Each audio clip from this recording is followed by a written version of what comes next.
Well, I'm looking at my 1972 Plymouth Valiant that I've been working on off and on over the last summer and into this winter and still kind of tinkering with.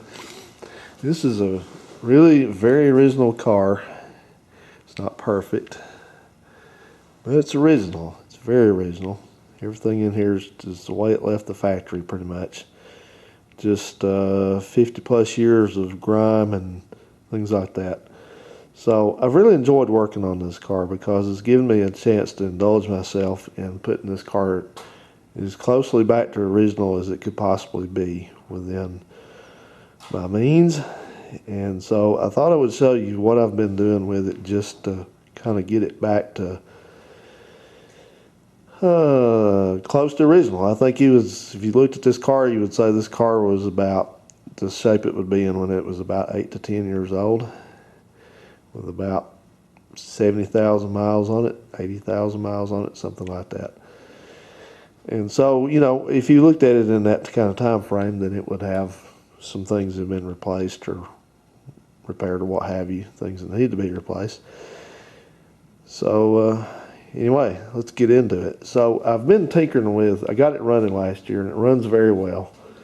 And so I moved on from working on the engine to doing just the things I had to do to get it roadworthy: brakes, fuel system.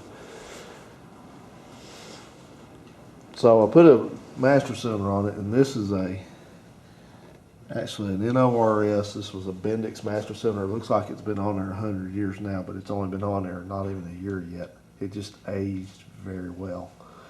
So I liked it because it was a reman that was remanned in the USA. It was a Bendix part. It even had a little tag on it. I like stuff like that.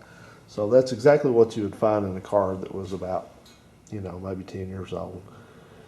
And I put a used actual Mopar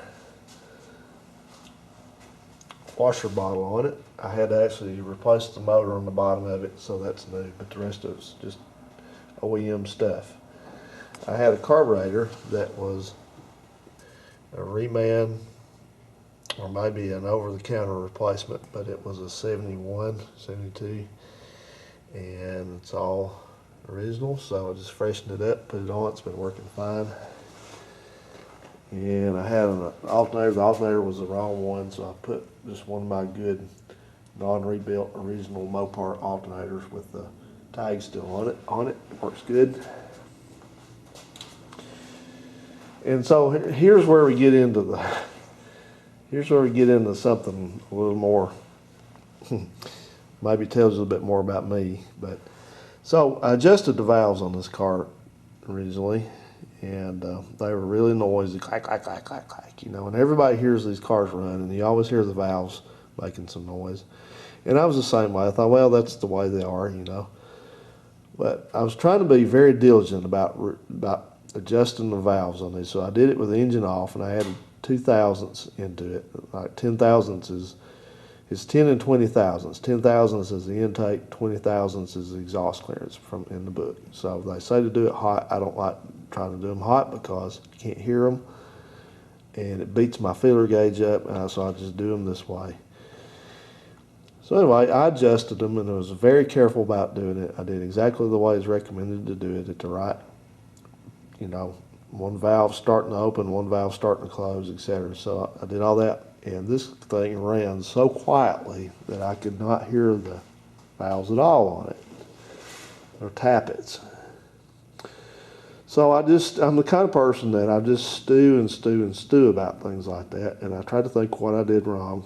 I go back, because I did these like twice, 2 or 3 times. I think I did it 3 times, ran them 3 times before I put it all back together, put the valve cover back on it. And at the same time, I cleaned up the cylinder head too. That's the original paint on there.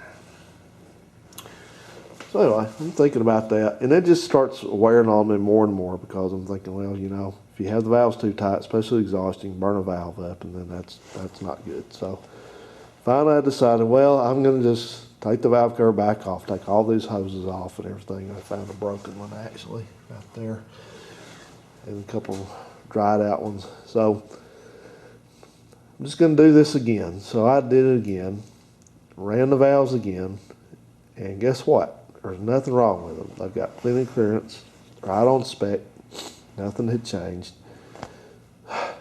So I did them a second time. Ran the whole series, rotate engine, rotate engine, rotate engine. I was sick of it. And just, you know, and nothing changed. So I'm thinking, are you serious? You think that, is this really how quiet these cars are supposed to run when they're adjusted correctly? So, I mean, I'm telling you, I ran these valves 5 times. That's what, 4 more times than most people would run them. So, anyway, I'm satisfied they're adjusted correctly. It's just that when you actually adjust the valves on one of these correctly, they're very quiet.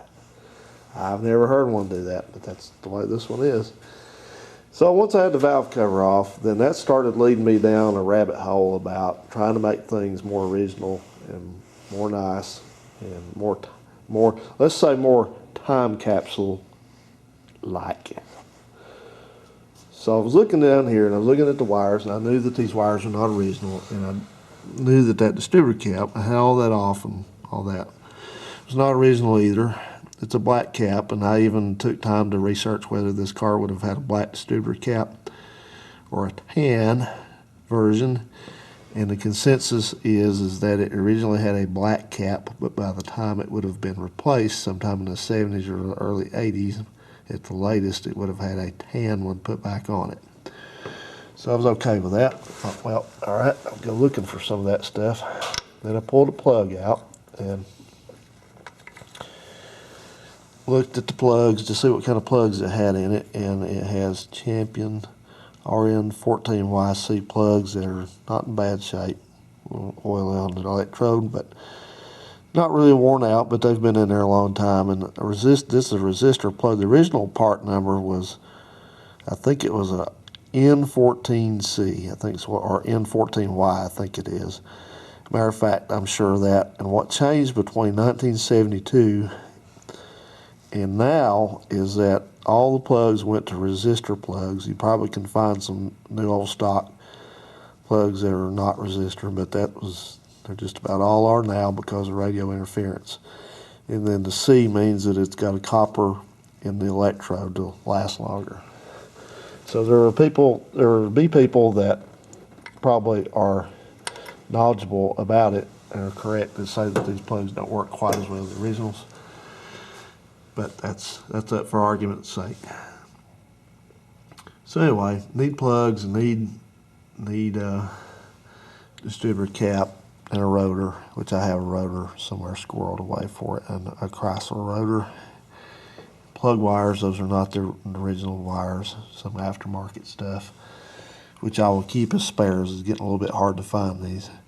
And then I'm looking at the oil filter. That's a nice oil filter that I put on there. You can see I wrote the date and everything, which is all the way back in August now. And I think I've put maybe 2 miles on this car since then. But this is, when you deal with a, kind of an obsessive thing like I have to go through with this stuff, this is how time stretches out. And so you can look at that red oil filter, and it's a very good oil filter. It's a Baldwin, I think, or a Hastings, one or the other. But I'm looking at that, and I'm thinking, you know what? Number one, not only was someone not written the mileage on it back in 1976 or 78 or 80, whatever it was, they would have not done that then, but they would have not used this filter. If this car had been taken to the Plymouth dealer or the Chrysler dealer or the Dodge dealer to have the oil change, which it very likely did at some point, they would have put on one of those Mopar white filters with the red and the blue stripes on it, which they did not reproduce until a couple years ago, but they do now, and they're not expensive at all. So I think you can guess what's going to happen. I'm going to run this thing for a few hundred miles, maybe even less, with some of this sludge that may get knocked loose. This car's a little sludgy, but it's not terrible. Could be cleaner, but we're not going to worry about it. But anyway, and then that filter will come off, and I will put on the Chrysler style filter. It looks like they're one of their replacements. And that'll make me feel even better. And I did not mention that at one point I did take the coil off and replaced it with an actual Mopar coil, which works fine. an original, like off a car this old. Did the hose, those two hoses, they're probably 10 years old at least, but they're made in USA, and that's accurate. You would have seen this if this car had an upper radiator hose replaced. So anyway, I'm in the throes of this now. It's no stopping point in sight, so I'm going to have to go buy some parts, I figured. So one thing, oh yeah, by the way, I did buy the correct style preheater hose. Here's the hoses that came off the PCV. So we're really getting in deep here. This is one of the hoses dried out. It's so stiff I had to cut it off. It wouldn't come off without breaking the little joiner. So then I'm thinking about this air cleaner here. This air cleaner is probably the original, and it looks not bad. I think it still has a sticker on it. Yep. There's a sticker. It recommends what filter to put in it, which we won't disturb that. But I'm thinking, you know, this air cleaner lid looks like hell. And it does, because the paint's shipping off of it, which a lot of them do. But the thing I really don't like about it is that it's got some rot in it right here that I don't like. So I'm going to have to decide what to do about this air cleaner lid. I may look for another one, but they're kind of getting hard to find. I can't tell you how many of these I threw away, so I'm kicking myself for that now. All right, you ready for more? So anyway, I went shopping online, started to look for parts. There's my valve cover over there. I'll put that one to the side for now. As you can see, I like original replacement parts. So anyway, here's what I came up with. First thing I ran across is I went looking up the part number for the original replacement plugs. And these are Mopar plugs. 3420751 is the Mopar part number. Also, they're called 66P. I think they used to be called P-6-6P or something in that scheme. So I found 10 of these for a good price. That's an odd, it's an odd number. I only need 6, but if I find, 2 more of them, then I'll have a full complete other replacement set. So these are made by Champion.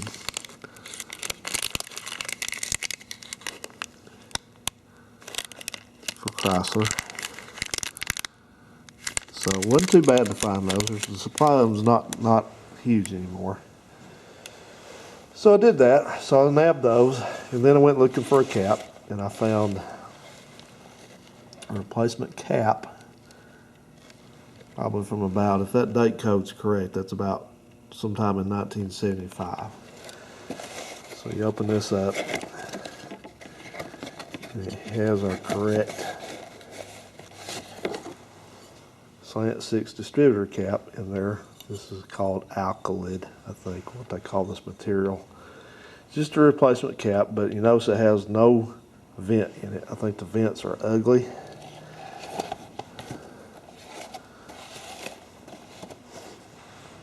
But that's the one that would go on it.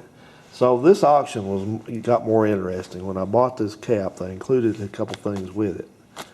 And I thought, sure, this is not bad, I'll take that. So anyway, what I got with it extra was, this is a slant 6 distributor gear, which has been taken out of here, and I think it's been might have tried to use it. It's a little, see some residue on it, but it's supposed to have a pin in it. The pin is not there. Somebody probably used the pin, or they ruined the pin and just left it out, but they sealed it back up with staples. It even has instructions in it.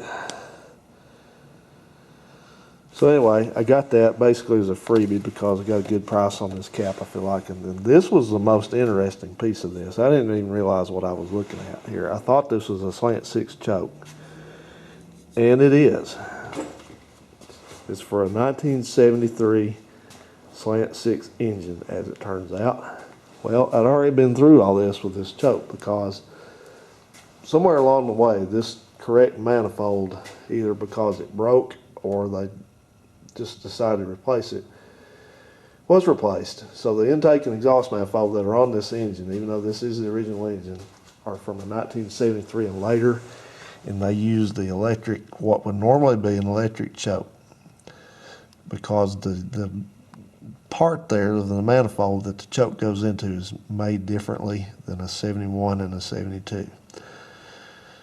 So that's fine. So I went around, I started looking. These things are very available. They're not hard to find anymore. So there's the choke I bought for it.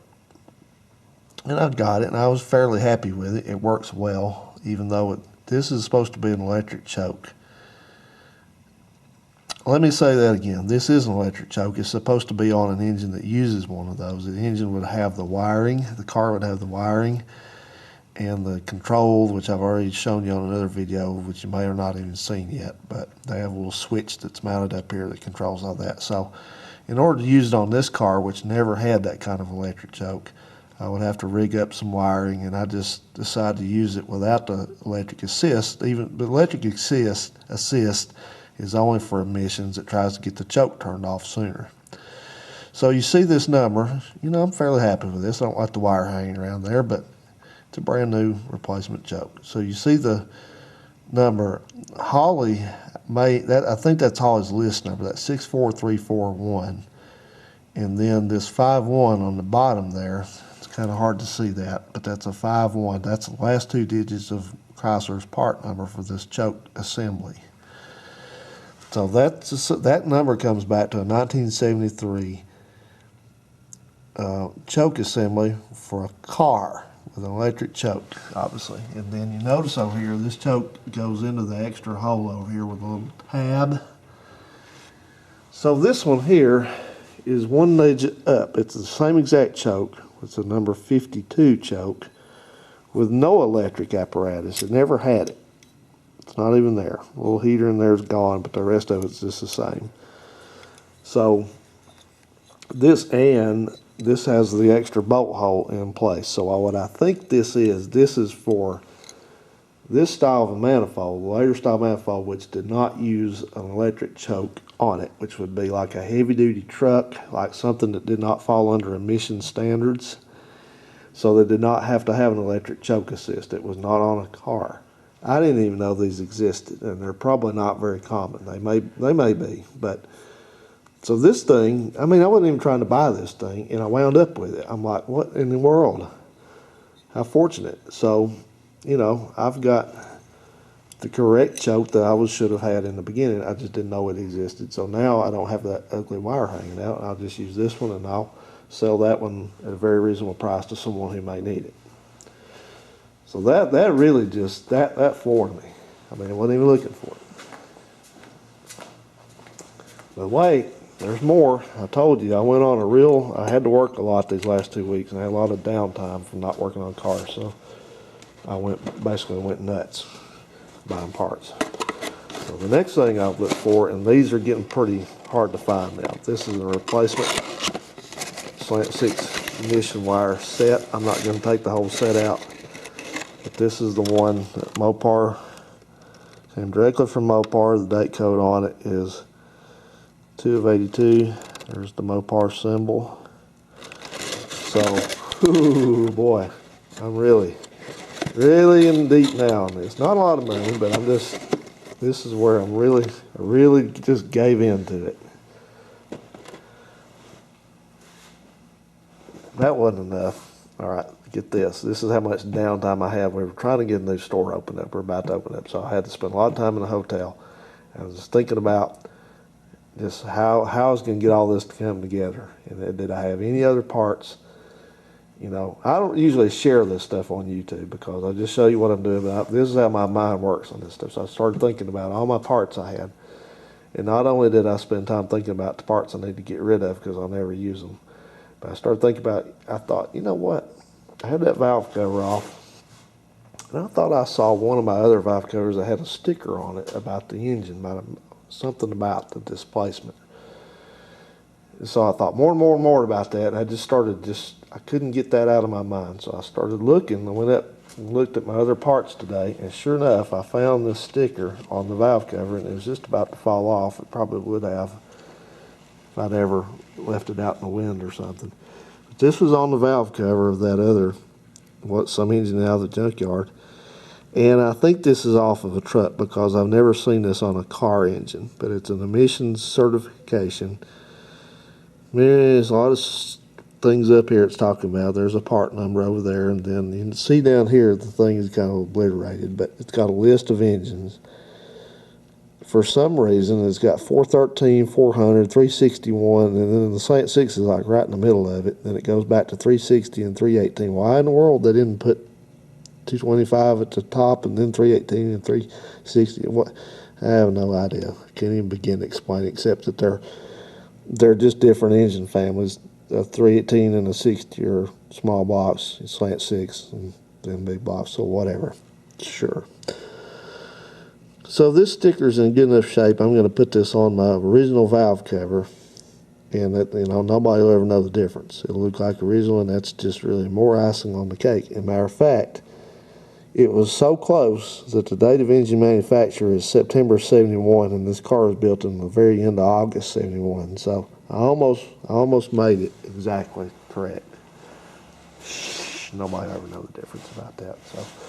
So anyway, I've just had a blast with this, and this is the simple kind of stuff I love to do. I mean, I go looking around for, I take my mind. People ask me how do I think of stuff to do like that, and I just start taking my mind back about what would things be like back then in the late 70s. What would be on here. And, if somebody may walk by this car at a car show and not even give it a second glance in here, think that it's just the way it always was. But, it takes a little bit of work. But I love it. I love it. It's good, clean fun. And, like this, I'm looking at this here. Now, I bought this battery. I think I got this from Rural King because I went looking for a battery that was a flat top battery. It was a modern battery, but it was flat top. It was affordable. So I found this, and I peeled all the stickers off of it, and then I ordered this little kit thing. So that kind of looks like a Mopar. It says original equipment, but I think this is something, well, not sure. But anyway, it looks close enough that, it would pass for the original. So,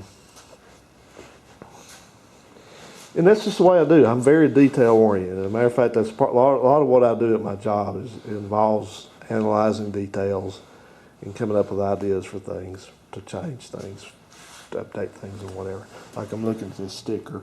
That sticker needs to come off because that does no good, and it's no relevance to anything on here. It wouldn't have been there. And another thing I was considering, what did I do with that? Oh yeah. I was looking at this valve cover, this breather, cleaned up this breather assembly, and I was looking at this. This came off of a car out of a junkyard, this breather hose, and it's got the clamps on it. I've been considering whether to keep this or not because it's got a big crack in it here at the end. You can see there, kind of extends down in there. So I don't know what I'm going to do with that yet, if I'm going to replace this, because I've got a piece of hose, if it's the correct size, is actually a leftover piece of original Mopar heater hose, which has the Mopar stamps on it, the part numbers, and I thought that might look pretty neat, but I'm not sure about that yet. I have ordered the replacement grommets for the stuff here, but again, I'm not sure if I'm going to use those or not. This valve cover's a little bit rusty and stuff, but that's all right. So anyway, I thought you all might get a kick out of this. Just to kind of show you sometimes why this stuff takes me so long is because I just pick at stuff and pick and pick and pick and pick at stuff until I get it just the way I want it.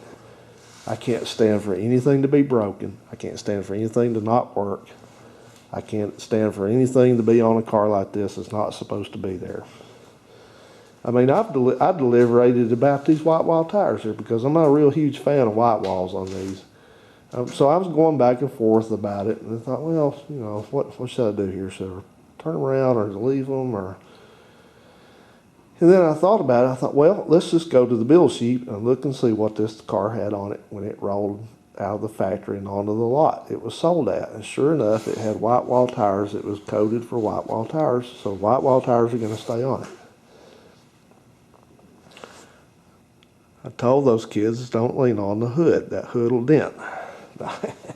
So anyway, this is kind of what I've been up to. I'm just been in doing I've been just enjoying myself during the winter here, and it's kind of what I do when I've got a lot going on at work and I need to kind of decompress a little bit. And then I come in here and I'll clean. Like tonight, I think I'm going to clean up some more stuff on this engine and work on that valve cover and listen to radio. That's all I'm going to do. You know, I just kind of just chill but anyway, I wanted to share that with everybody and just kind of show you why that, you know, why the, you know, a lot of times you all see the after the, you know, the final product that I've done. I never do really show how that I got all this stuff, you know, what time it took me to locate it all. Like it's, you know, I've replaced the trunk mat already for the original style.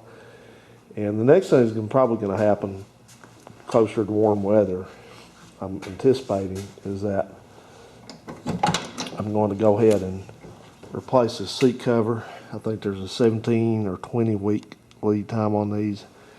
And then I'm probably going to replace the carpet because the carpet's not terrible shape, but it's kind of faded. And this car actually came with cut pile carpeting. A lot of them did.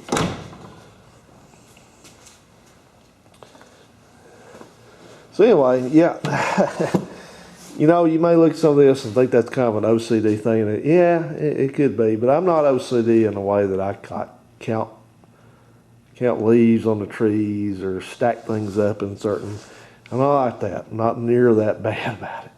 But I'm just very OCD about old cars and trucks, you know. So anyway, all right, guys, I'm going to wrap it up. It's getting kind of nice and warm in here, and I'm going to get back into what I'm doing, get back in the zone. And we will see you on down the road. I think I'm going to go ahead and post this up. I've not put a video up in I don't know when. It's been a long time. I've just been, like I said, just you know, I've got a 9 to 5 that I have to take care of, and that's not slowing down any. So I'm just spending time on YouTube that I can afford to spend right now. So I'm sorry that it's been a while that I've been around with something, but I'm going to get this put up, and hopefully that'll tide you over. Take care, and we will see you on the next one. But wait, there's more. So I won an auction for a PCV valve, and it's in this box, which says Bowman on it. Some sort of Norse figure there, I guess. PCV valve. Bowman Products Division, Associated Spring Corporation, Cleveland, Atlanta, Dallas, Fort Worth, Newark, Oakland, Rockford, Edmonton, Toronto, Mexico City, printed in USA. Serviced by Design. So what caught my eye about this has a number. Well, there's a number, but it says replaces 3671076, which that's a Mopar part number for a PCV valve. It's a later number, mid-70s. But usually when it says something, it replaces it. Obviously, it's not intended to be, it's not construed to be the same exact original part. And so this bag in here said the same thing. Replaces 3671076, made in USA, printed in USA. But when I looked at this valve, I was pleased to see the first thing I noticed is it has a Mopar symbol on it, made onto it, and then if I turn it around and look at it without dropping it, try not to, then you look at the part number here. There's 3671076 embossed right in it. So this is not an aftermarket PCV valve. This is an actual Chrysler PCV valve. So I don't know how it ended up in that bag, in that box, but it did, and so I got that at a pretty good price, because usually the genuine versions, like anything that there's not an unlimited supply of anymore, is a little bit more expensive. So that was good. I was glad to have that. Still waiting on the, well, I said I'm still waiting on the hose to go on it, but I've done this more than once. I thought that I'd ordered it and did not. I forgot to even order it, so I placed that order and it's on the way, hopefully. So I went ahead and pulled the trigger on this Mopar oil filter. It's a reproduction oil filter, supposedly made on a Wix filter. And this is where I got it. Don't mind advertising them. It's a good place to deal with. But this, even the box on this thing is cool because this is an exact replica of the original box. Mopar filter element, part number L-72, part number 1851658. If you go back in your Mopar parts catalogs for over-the-counter oil filter cartridges, that's the number that comes up. And then this is the red light. This is 72 up. 71 down uses a different filter style, color, etc. So if you turn it around, keep turning around, somewhere on here it says it. Well, I'll find it. Hang on here. Nope, not there. Where? Oh, yeah. We gotta take it out and look at it. Sorry about that. So it's got a little bit of modern printing on the top of the filter, which I'm not going to try to do anything about because the only option would be to get some kind of paint remover, and I'm not even going there with that, so never mind. But this thing's a really nice assembly. Looks like it's made on probably not the most expensive Wix version, because you know Wix is like a lot of filter manufacturers. They make more of a budget filter, and I think that's what this is, but it should be fine. And it says Marca. I don't know what that means there. Someone can enlighten me. And then it's got the original instructions. This is not a decal. This is printed on. And Mopar Parts Division, 1972. Made and printed in USA. So this is the coolest thing ever. So I'll run it a few hundred miles and then I'll change the oil again and get those put on. But yeah, so I'm not not done with all this yet, I don't think. Probably never going to be, but we're getting close to the end of what I'm going to do right now. And not only that, I'll give you a little bonus here. I've been looking around and trying to find some original carburetor kits. I don't just get random ones. I can try to get for something I have in my fleet. And so I picked this one up, and it was supposed to be for a BBD 2 barrel, and it wasn't. It's by Sure Hit Products, Dixon, Illinois, and there's the part number. This is probably from the late 1950s, and this turned out to be actually, it's not a really bad thing. I just don't have something with this carburetor on it. This kit is actually for I'm not going to open it up, but it's for a WCFB, which I don't have. So, of course, the instructions in it said it's for BBD and BBS, but that's not what's in there. So, that's alright. Got it dirt cheap.